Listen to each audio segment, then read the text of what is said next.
Ini pernyataan yang membuat Al-Ghazali terjerumus dalam keraguan-raguan yang mendalam kerana dia tidak percaya kepada apapun, baik pada inderanya maupun pada akalnya. Dia mengira bahawa kehidupan ini adalah keraguan. Dan inilah yang konon yang disebut oleh para ahli yang dikutip oleh René Descartes. Hidup ini adalah keraguan. Kalau orang sudah berhenti ragu, berarti mati. Nah, kalimat-kalimat inilah yang membentuk filsafat cogito yang diperkenalkan oleh René Descartes yang membawa pencerahan di dunia barat.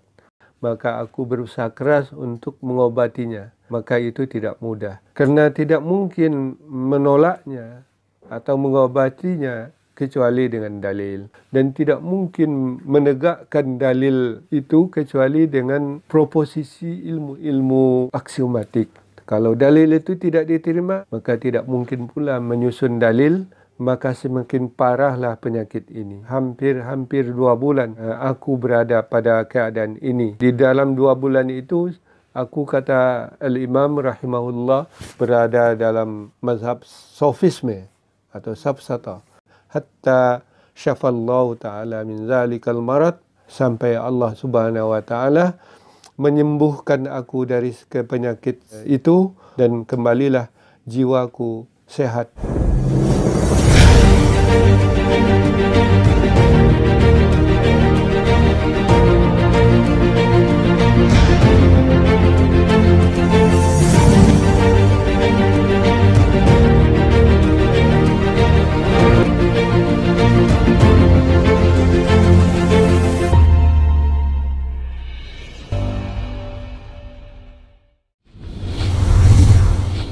Assalamualaikum warahmatullahi wabarakatuh.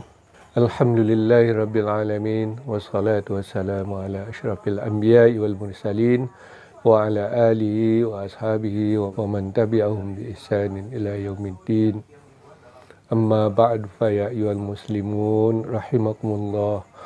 Allahumma allimna ma yanfa'una wanfa'na bima 'allamtana. Subhanaka la ilma lana illa ma 'allamtana innaka antal alimul hakim. Sesi berikut ini kita akan melanjutkan pembacaan kitab Al-Munqidh minad Dhalal lil Imam Abu Hamid Al-Ghazali rahimahullah. Naskah cetakan Istanbul ini pada halaman 5.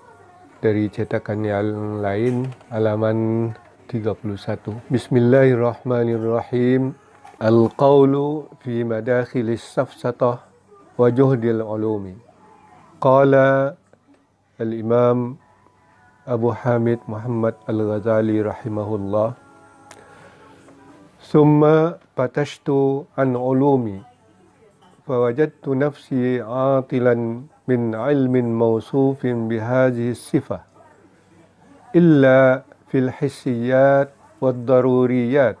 Imam Abu Hamid Muhammad Al-Ghazali rahimahullah berkata, kemudian aku menilik tentang ilmuku, maka aku peroleh diriku blank atau kosong dari ilmu yang digambarkan dengan gambaran sedemikian, kecuali dalam masalah-masalah yang indrawi dan masalah-masalah yang aksiomatik. Faqutul an ba'da husulil ya'si la matma'a fi iqtibasil mushkilat illa minal jaliyat wa hiyal hissiyat wa daruriyat.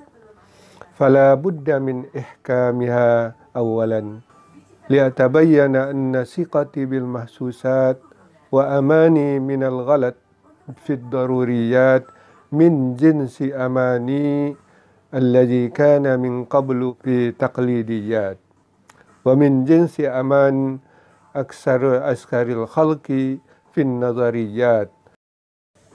Maka aku mengatakan sekarang, setelah mendapatkan keputusasaan, tidak ada semangat dalam memanfaatkan berbagai muskilat kecuali dari yang nyata-nyata, yaitu yang indrawi dan yang aksiomatik. Maka mestilah dicermati pada awalnya, pada langkah awalnya, untuk membuktikan bahwa kepercayaanku dengan yang indrawi dan rasa amanku dari kekeliruan dalam hal-hal yang aksiomatik, dari rupa rasa amanku yang sebelumnya dalam masalah-masalah yang taklidiyat, yang berdasarkan taklid, dari jenis rasa aman kebanyakan manusia terhadap an-nazariyat yang bersifat teoritis. Huwa aman, atau dia rasa aman yang terwujud, tidak ada kekaburan padanya, wala ghailah, dan tidak pula menyesatkan atau menjerumuskan baginya. Maka aku mulailah dengan kesungguhan yang sangat. Aku mengamati tentang hal-hal yang indrawi dan hal-hal yang aksiomatik. Dan aku melihat apakah memungkinkan bagiku untuk meragukan diriku padanya. Maka sepanjang keraguan itu berujung dia kepada tidak menerimanya diriku, tidak membolehkannya diriku untuk menerima rasa aman. Justru dalam hal-hal yang indrawi juga mulailah meluas rasa ragu ini atau skeptik ini padanya. Diriku berkata, dari mana kepercayaan terhadap hal-hal indrawi itu? Dan yang sekuat-kuatnya adalah indera penglihatan. Dan dia melihat kepada bayangan, maka engkau lihat dia tetap di satu tempat, tidak bergerak. Dan penglihatan memutuskan dengan tiadanya gerakan terhadap bayangan tersebut. Kemudian dengan pengalaman, dengan empiri, selang waktu, engkau mengetahui atau dia mengetahui bahwa bayangan itu bergerak. Dan sesungguhnya dia tidak bergerak secara tiba-tiba dan sekaligus, bal secara beransur-ansur, sedikit demi sedikit, sehingga tidak ada dia memiliki keadaan terhenti. Kemudian diriku melihat atau engkau melihat kepada bintang, maka engkau melihatnya kecil, seukuran koin dinar. Kemudian dalil-dalil ilmiah, dalil-dalil teknis menunjukkan bahwa sesungguhnya bintang itu lebih besar dari bumi dalam ukurannya. Inilah contoh-contoh dari yang indrawi, yang hakim indra atau penentu indra itu memutuskan dia dengan hukumnya, dengan putusan-putusannya seperti mana yang dicerap oleh indra itu, dan dia didustakan oleh putusan akal, tidak sesuai dengan yang realitasnya, dan dia mengkhianatinya dengan mendustakannya. Tidak ada jalan atau tidak ada cara untuk mempertahankannya. Maka aku pun berkata, batallah kepercayaanku, rusaklah kepercayaanku dengan hal-hal yang indrawi juga. Fala'allahu, maka barangkali tidak ada kepercayaan kecuali dengan akliyat atau yang badihiyat, ya, seperti perkataan kita, 10 lebih banyak daripada 3. Wan nafi wal isbat la yajtami'ani fi syai'in wahid. Dan negasi dengan afirmatif atau yang ketiadaan dan kewujudan tidak bisa bersamaan, berhimpun pada satu entitas. Wasyai'ul wahid la yakunu hadisan qadiman. Dan satu entitas tidak mungkin dia secara bersamaan baharu dan qadim, mawjud dan ma'duman. Dia wujud dan ma'dum, tidak ada sekaligus, atau dia mesti dan mustahil secara sekaligus.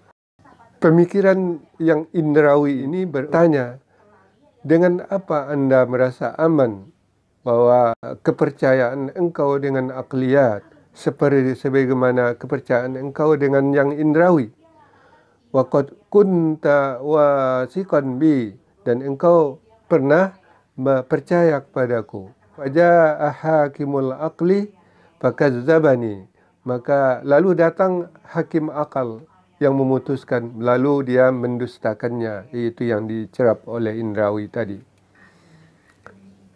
Walaula hakimul aqli lakunta tastamiru alayya ala tasdiki, kalau bukanlah karena akal itu yang memutuskan, niscaya engkau tetap atau selalu akan percaya kepadaku, kata indrawi.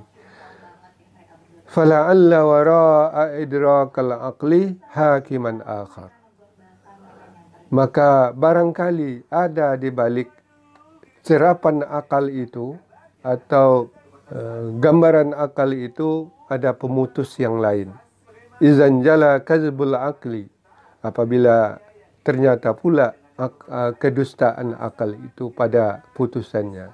Kama tajalla hakimul akli fakazzabal hissa fi hukmihi, maka sebagaimana jelaslah putusan atau yang akal yang memutuskan itu, maka dia mendustakan indera dalam putusannya.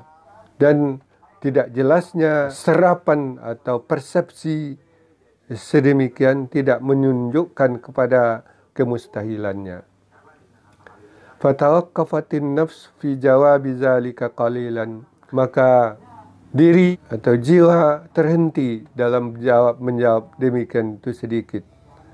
Dan gambarannya atau kemuskilannya didukung atau dikuatkan bil manam, dengan tidur, waktu tidur.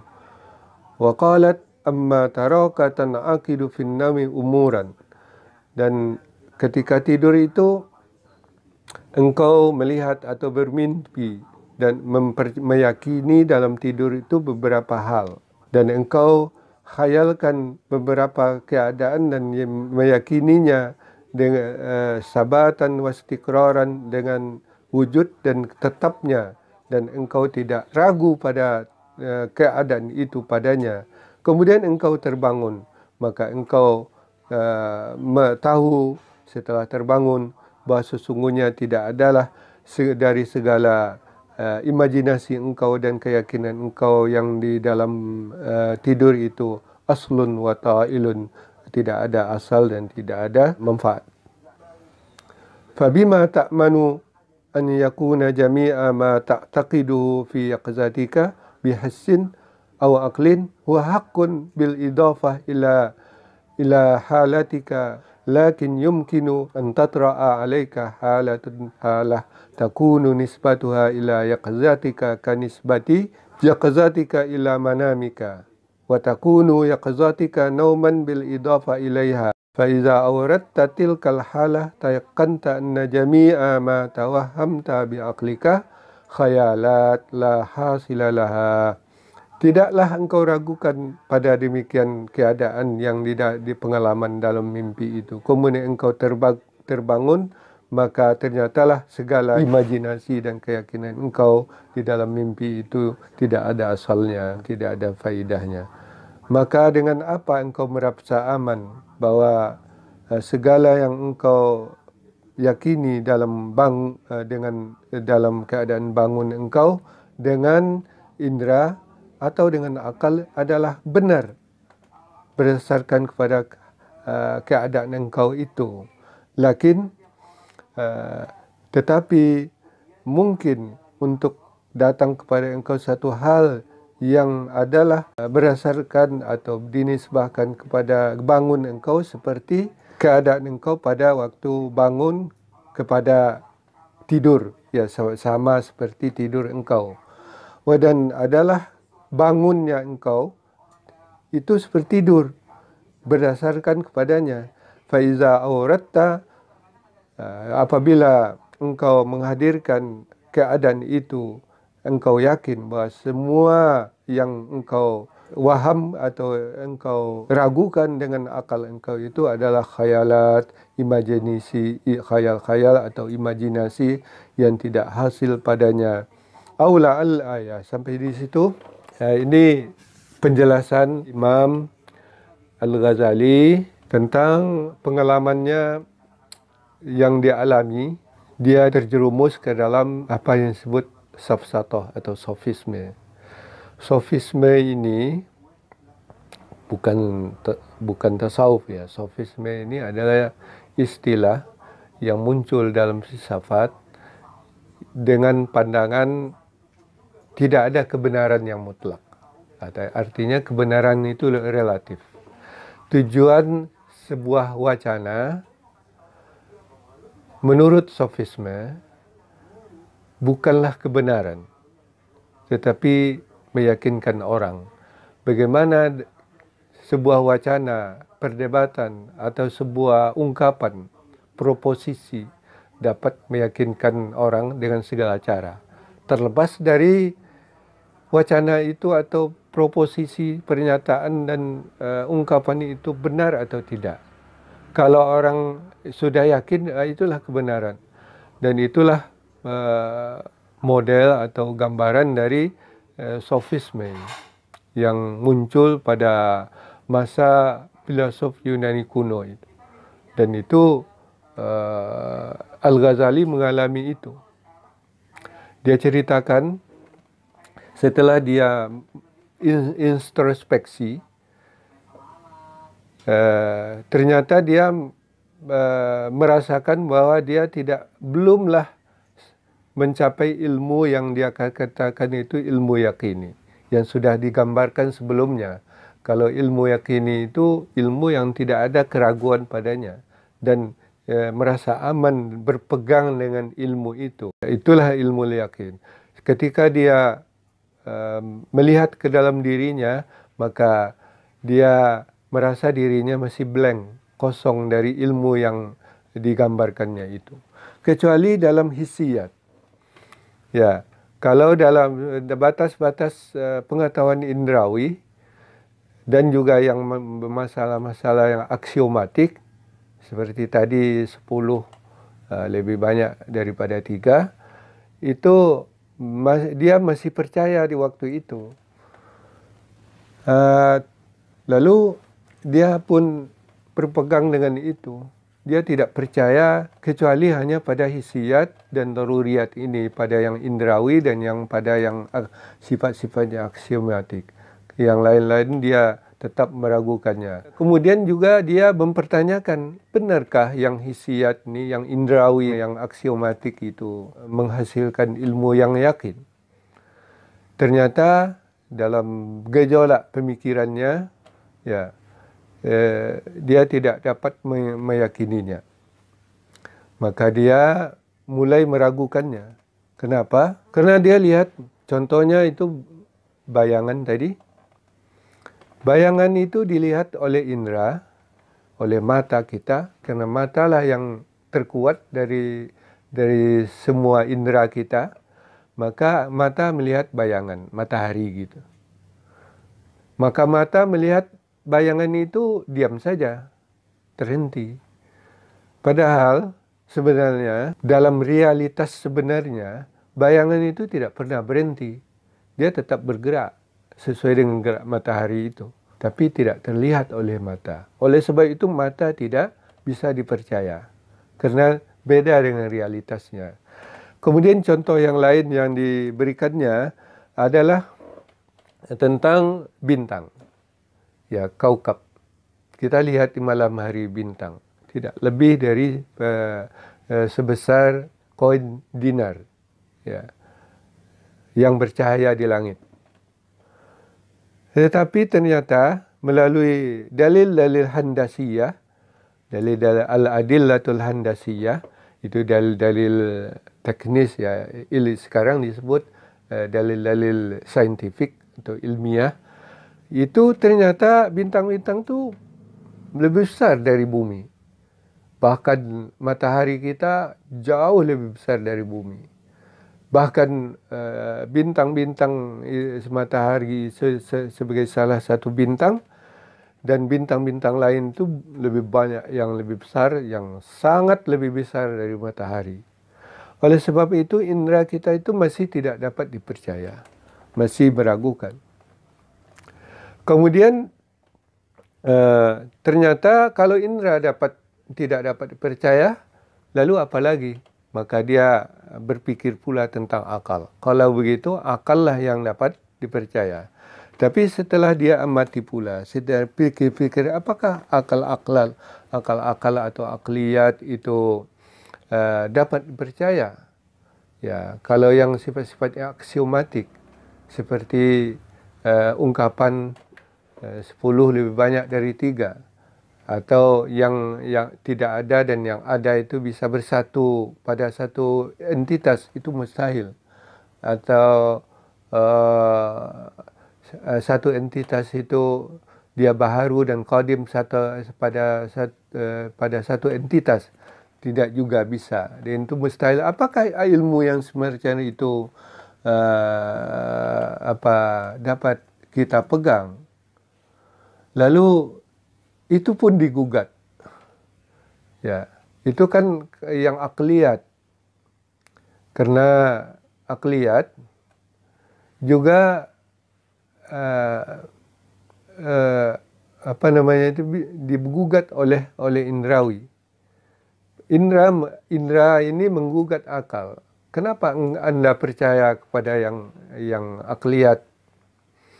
Tapi menghakimi indra itu tidak dapat percaya. Padahal Anda sebelumnya percaya sekali kepada yang Anda percaya ya melalui indra itu. Lalu Anda sekarang memutuskan bahwa akal itu Anda percaya kepada akal. Padahal akal yang mendustakan aku. Dan indra itulah jendela untuk membuat konsep-konsep akal Anda. Jadi kalau indra salah, tentu akal salah, akal Anda sudah salah juga. Kalau Anda melihat dengan mata Anda bintang itu kecil, maka yang digambarkan dalam akal Anda, dalam yang terekam atau al-idrak dalam akal Anda, ya bintang itu kecil. Berarti akal Anda sama juga dengan indra, tidak bisa dipercaya. Lalu bertambah kebingungan dari pengalaman Al-Imam rahimahullah. Contoh yang lain adalah tidur dan bangun. Apa yang kita lihat waktu bangun, kita yakini seperti pengalaman kita. Tapi ada ketika kita mimpi, kita mengalami sesuatu, kita yakin dan kita segala yang kita imajinasi yang didapat dalam mimpi itu juga kita merasakan itu benar sekali. Ketika kita bangun, maka ternyata itu mimpi, dia tidak ada dasar, tidak ada asal, tidak ada manfaat. Ya, nah demikian juga gambarannya, hidup kita ini ya seperti mimpi itu. Bangun dan tidur itu sama saja. Ya, hidup kita bagaikan mimpi. Barangkali hal seperti demikian itu apa yang didakwahkan oleh kaum sufi. Bahwa hal mereka itu ketika mereka meyakini bahwa mereka menyaksikan dalam berbagai ahwal mereka, ketika mereka menyelami diri mereka dan hilang dari indera mereka, mendapatkan hal-hal, ahwal, keadaan-keadaan yang tidak sesuai dengan yang makulat, yang berbeda dengan hasil yang didapatkan oleh akal. Wala'alla tilkal halah, dan barangkali keadaan itu ialah kematian. Ketika Rasulullah bersabda, "An-nasu niyam fa iza matu intabahu." Manusia adalah dalam keadaan tidur. Apabila mereka mati, barulah mereka terbangun. Maka barangkali kehidupan dunia ini adalah tidur. berdasarkan kepada akhirat atau dibandingkan kepada akhirat. Fa iza mata, apabila seorang itu mati, zaharat lahul asya, nyatalah baginya segala sesuatu. Berbeda dengan apa yang disaksikannya sekarang di waktu di dunia ini. Wa yuqal lahu, dan dikatakan padanya ketika itu, fakashafna anka ghita'aka fabasaruka al-yawm hadid. Di dalam surat Qaf, maka kami bukakan dari engkau, tutup pandangan engkau, maka pandangan engkau pada hari itu adalah kuat seperti besi, ya, tajam atau seperti besi. Ini pernyataan yang membuat Al-Ghazali terjerumus dalam skeptis atau keraguan-raguan yang mendalam, karena dia tidak percaya kepada apapun, baik pada indranya maupun pada akalnya. Dia mengira bahwa kehidupan ini adalah keraguan, dan inilah yang dikutip konon, yang disebut oleh para ahli, yang dikutip oleh René Descartes. Jadi hidup ini adalah keraguan. Kalau orang sudah berhenti ragu, berarti mati. Nah, kalimat-kalimat inilah yang membentuk filsafat Cogito yang diperkenalkan oleh René Descartes, yang membawa pencerahan di dunia barat. Maka aku berusaha keras untuk mengobatinya. Falam yatayassar, maka itu tidak mudah. Islam yumkinu daf'uhu illa bid-dalil, karena tidak mungkin menolaknya atau mengobatinya kecuali dengan dalil, dan tidak mungkin menegakkan dalil itu kecuali dengan proposisi ilmu-ilmu aksiomatik. Kalau dalil itu tidak diterima, lam yumkin tartibud dalil, maka tidak mungkin pula menyusun dalil. Fa'adalaha zadda, maka semakin parahlah penyakit ini. Hampir 2 bulan. Ana fihima, aku berada pada keadaan ini. Di dalam 2 bulan itu, aku, kata Al-Imam rahimahullah, berada dalam mazhab sofisme atau safsata. Hatta syafallahu ta'ala min zalikal marad, sampai Allah Ta'ala subhanahu wa ta'ala menyembuhkan aku dari penyakit itu. Wa adatin nafsu illa sihhati wal i'tidal, dan kembalilah jiwaku sehat dan lurus, ya. Wa raja'at daruriyat al-aqliyah maqbulah mausuqan biha, dan kembalilah masalah-masalah yang aksiomatik, yang rasional, diterima, dipercaya dengannya, ala amnin wa yaqinin, dengan rasa aman dan yakin.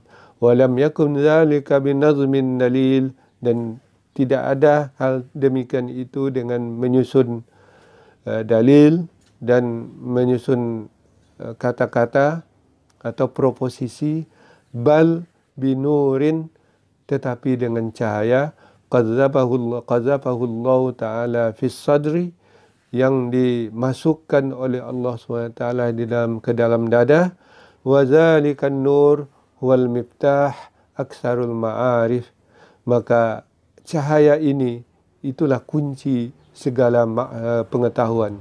Maka siapa yang mengira bahwa al-kasyaf itu tergantung pada dalil-dalil semata, maka Allah telah menyempitkan kasih sayangnya yang luas. Walima su'ila Rasulullah SAW anis syarhi, dengan dalil ketika Rasulullah ditanya tentang asyarh, bagaimana terbukanya hijab itu atau kasyaf itu. Wa ma'nahu fi qawlihi ta'ala, dan maknanya pada firman Allah Subhanahu wa ta'ala, faman yuridillahu an yuhdiyahu yashrah sadrahu lil Islam, maka siapa yang Allah inginkan untuk dia tunjuki, maka Allah akan bukakan kalbunya, dadanya untuk Islam. Faqala huwa nurun yaqzifuhu Allah Ta'ala fil qalbi, beliau bersabda, dia adalah cahaya yang dimasukkan oleh Allah Ta'ala ke dalam kalbu. Faqila wa ma alamatuhu, maka Ditanya orang, apakah alamatnya? Faqala at-tajafi an daril ghurul wal inabah ila daril khulud, yaitu menghindar atau menyepi dari dunia tipu daya ini dan kembali kepada kampung yang abadi. Wa huwa alladhi qala alaihi salam fihi, yaitu yang bersabda Rasulullah SAW padanya, Inna Allah Ta'ala khalaqal khalq fi zulmatin summa rasya alaihi min nurih. Sesungguhnya Allah Ta'ala menciptakan makhluk ini dalam kegelapan, kemudian dia percikkan kepada mereka dari cahayanya. Famin zalikan nur yanbaghi an yatlubal kashf, dan dari cahaya itulah, dari nur itulah yang semestinya orang yutlabul kashfu, dicari al-kashaf itu. Wazalikan nur yanbajisu min jawdil ilahi fi ba'dil ahayin wa yajibu tarassud alaihi kama qala alaihi salam, inna li rabbika fi ayyami dahrikum nafahat illa fata'ridu laha. Dan nur itulah yang terbersit dari kemurahan ilahi pada waktu-waktu tertentu atau pada sebagian waktu, dan mestilah at-tarassud lahu, yaitu mengintipnya atau bersiap mengintipnya supaya kita mendapat cahaya itu. Wal maksud min hadzal hikayat an ya'mal kamal al-jiddi fi talabi hatta yantahi ila talabi ma la yutlab, fa innal awwaliyat laysat matlubah fa innaha hadirah, wal hadir idza talaba faqada wa ikhtafa, wa man talaba ma la yutlab fala yattahimu bit taqsir fi talabi ma yutlab. Maksud dari cerita ini bahwa kesungguhan sampai dia berujung kepada apa yang dicari itu pada sesuatu yang tidak dicari. Maka sesungguhnya hal-hal yang aksiomatik itu tidaklah dicari. Maka dia sudah hadir, sudah ada dia. Dan yang hadir apabila dicari, dia akan hilang.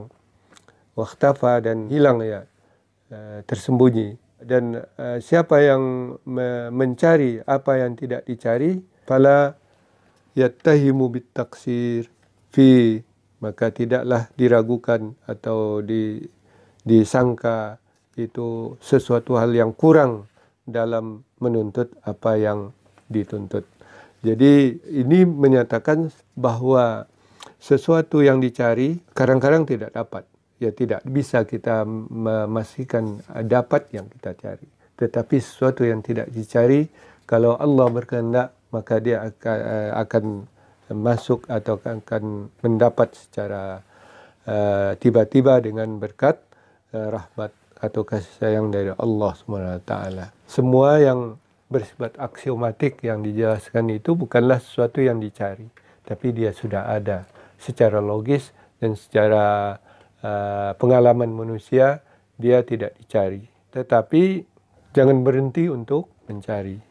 Karena dari situ, dari usaha yang sungguh-sungguh itu, ya, sesuatu yang tidak dituntut akan ada, sesuatu yang dicari, ya mungkin kita dapat, tapi didapatkan dalam hal-hal yang lain, yang bukan yang tidak kita cari sebenarnya, yang kita tidak maksudkan untuk mendapatkan, tiba-tiba nanti mungkin kita akan mendapat sesuatu yang lain. Mudah-mudahan dapat ditangkap pengalaman ini dengan kesimpulan bahwa katanya Imam Al-Ghazali berada dalam keadaan skeptis selama 2 bulan yang sangat parah. Dia tidak percaya kepada segala hal, termasuk kepada dirinya sendiri. Dia merasa bahwa hidup di dunia ini adalah mimpi, tidur, dan keyakinan itu akan datang nanti. Segala hal kita akan tahu apabila kita mati.